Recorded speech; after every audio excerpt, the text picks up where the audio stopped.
Yeah, okay.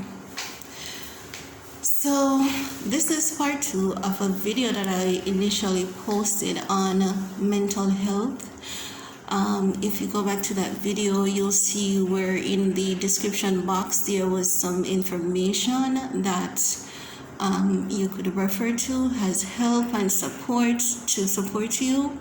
And when I say mental health, it varies because some of us mental health ranges from depression.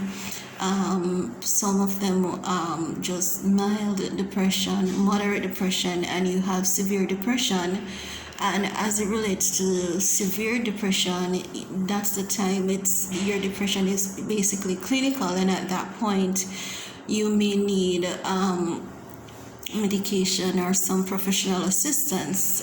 For some persons who have mild depression, maybe just need some more support, someone to talk to. And persons with just slight depression, I think everybody has some sort of depression at some point in time.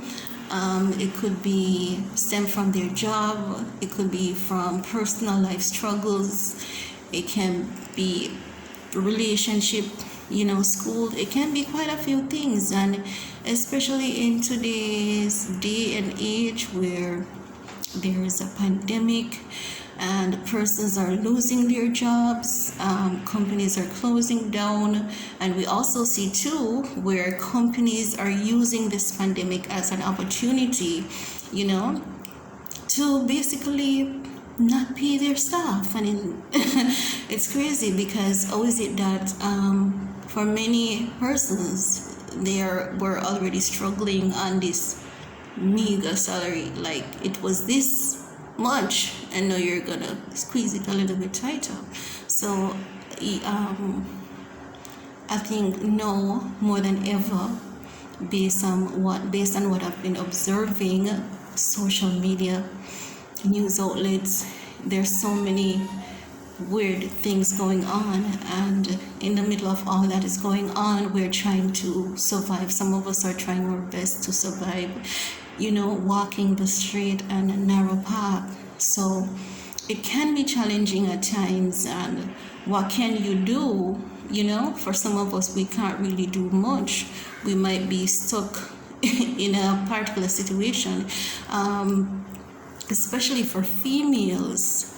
You might find yourself stuck in an abusive relationship, but because of some sort of financial gain, you might have had plans to leave before this, but with all that is going on, you find yourself stuck. Now you have to basically reevaluate your move. But for persons in such situation, you have to really think carefully if the gains that you're sacrificing your happiness for, is it worth it?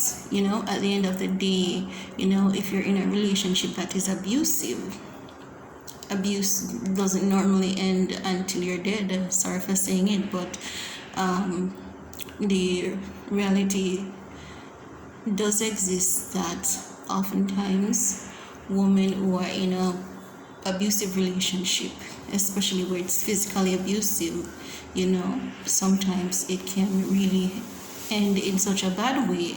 And it's best that you basically reevaluate yourself, not to stay stuck in this situation, but to reevaluate yourself to see, all right, maybe you had a child or two, and you were thinking about renting a 2-bedroom apartment, but now with all that is going on, you may have to cut back and go for a 1-bedroom apartment. But whatever it is, the resolution can't be to just stick it out, because if you're trying to stick it out, it may just kick you out, and that is unpleasant, right? So I just want to encourage you, if this is your situation, just try and reevaluate yourself the best way and still move forward. Reach out for help wherever you can, and just make that step to get out of that situation before it gets too late. For persons who works with companies who are using the pandemic as an excuse to basically take away from what was already a meager salary, because many companies, they are doing this, they are using this pandemic as an excuse, and they give you these rhetoric speeches about, trying to keep the business afloat and all of that. And you can see, because for some sectors you can see where your workload is increasing because of the pandemic, especially if you work like in the medical field, right? Pharmaceuticals, you will see where your workload is increasing, but on top of your workload increasing, your salary is decreasing, and that is definitely can be really stressful, because before this pandemic we all had plans. We had some of us had loans and still have loans paying for. Some of us have various loans, car loans, you name it. Some of us have mortgages. So with all that is going on, it can be quite a lot to deal with, and especially thinking about your kids, providing for them. You may have elderly persons caring for as well, and it can be a bit stressful. So if you're in a situation wherein it's stressful, and if you realize that your job is getting the best of you, in many ways, more than one, your workload is increasing while your salary is decreasing, and there's no clarity as to what is going on, there's no proper communication, it's time for you to reevaluate yourself. They are putting their business first, and you need to adapt a few principles from them. They're putting their business first, you need to put yourself first, right? And putting yourself first doesn't mean that you're going to get up and quit that job without a plan B. You have to have a plan B. It's best that you do something than something less desirable, right? You might in an office position, and someone is doing the job of a living maid, might be earning more than you. And especially knowing if you're single, or even if you're with someone, you have to make personal decisions in times like these. So you're in an office job, salary cut, workload increases, but then there's an opportunity for you to become a living maid, a living helper. Some of these households may require some extra work than others. Some you just basically look after their kids. You could look into that, because if you can get yourself into a living situation to be a nanny, whatever it is, and you can save, that brings money, right? Plus, when you collect your earning goes to you, 100% goes to you. Just ensure that you're paying your necessary taxes at the end of each year or at the end of each month, or if you want to pay it according to how you get paid, you can also do that. But it would be more beneficial to you to settle for a job that's less desirable, or some of us would say that is beneath us, and that job is more beneficial to the long run than to be sitting in an office developing someone's business. Now, chances are, if you're willing to stick that out, it can be beneficial to you someday at the end of the day. But for now, how do you survive? What are you going to do to survive? And this pandemic really is an eye-opener for myself, and it should be an eye-opener for, well, I know it is an eye-opener for a lot of us. Like, we should not only have plan B, but we're in the time where we should have a plan A, a plan B, a plan C, D, and E. Maybe all the letters of the alphabet. That's just the way it is. And It's definitely challenging for some of us more than some. And our main goal for 2020 should be to survive.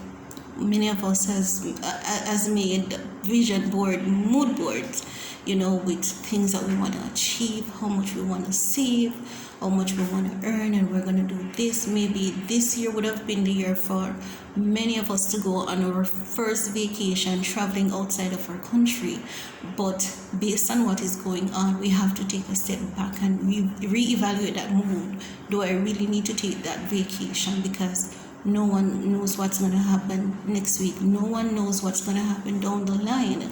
So we have to basically self-protect at this point. Protect yourself, protect your energy, do what you must to keep sane. Don't fall into depression, because even though I say it, it happens.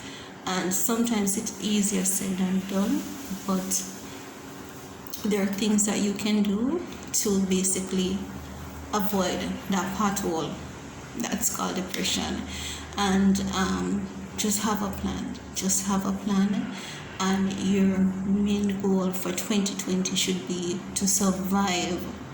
If you don't achieve all the other goals, it's perfectly fine. The main goal, your main aim should be survival, and then anything that comes into the mix, anything positive that comes into the mix that's positive, that should be a plus, right? So it's definitely not easy. I know personally it's not easy for me, and I have to be reevaluating myself, reevaluating my decisions. Some persons, they have a loan to pay with a salary cut plus mortgage. How is that even possible? If you have to return the car, take the bus. It's okay.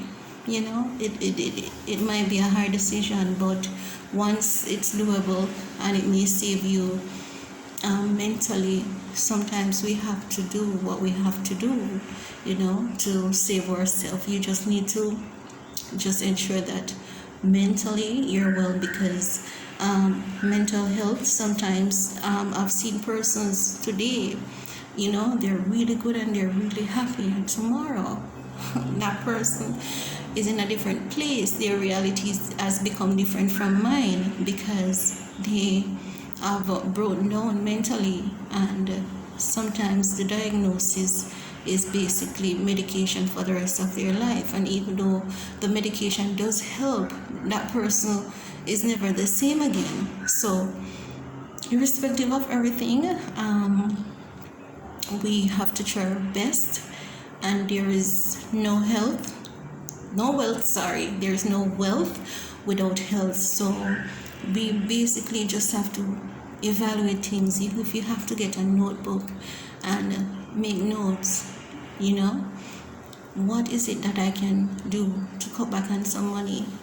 Do you already have clothes? Do you already have shoes? Do you need them? You save your money in the event that you don't have to buy a shoe. It's nice. I like to shop, and I really like to shop a lot, but anything that you don't have to purchase at this point, you leave it. You save that money. It's best that you have an event and you buy the item the last minute, then chances are you buy the item and you may never even use it. And that has happened to many of us. And ensure that you shop wisely. If you're going to an event, ensure that whatever you're going to buy for that event, it's something that you'll gladly pick up to wear time and time again. Oftentimes we buy an outfit, oftentimes we buy a shoe, and those can only be worn to special events, right? And we look good for the occasion, we look good for that moment, yes, but no, it's definitely not the time for that.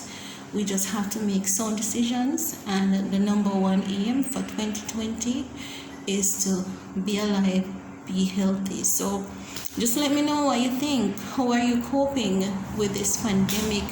What is going on with your circle? Have you been laid off? Have you lost your job? Are you dealing with salary cuts? What sector do you work in? What would you encourage anyone to do in this time? How do you cope? Do you suffer from depression, whether mild, severe, chronic? And if so, how do you cope? I would really like to know.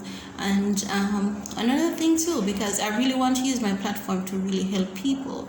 Do you know about jobs? Work from home. There's so many mothers out there who can't go back to work because their kids are at home and no one to take care of them. And in a time like this, you really don't want to leave your child with anyone. You have to be careful who you're leaving your kids with. So many mothers are at home. Many persons are now stay-at-home mom, and it's just the dad who's earning a little, and the mother would really like to pitch in while they could stay in the comfort of their home, earn a living while taking care of their child. So do you know of any work at home jobs? If so, you can leave a comment. It would be really good if we could help out each other. What jobs are out there? What companies are hiring? Any tips, any tricks? How do you save at this time while remaining healthy?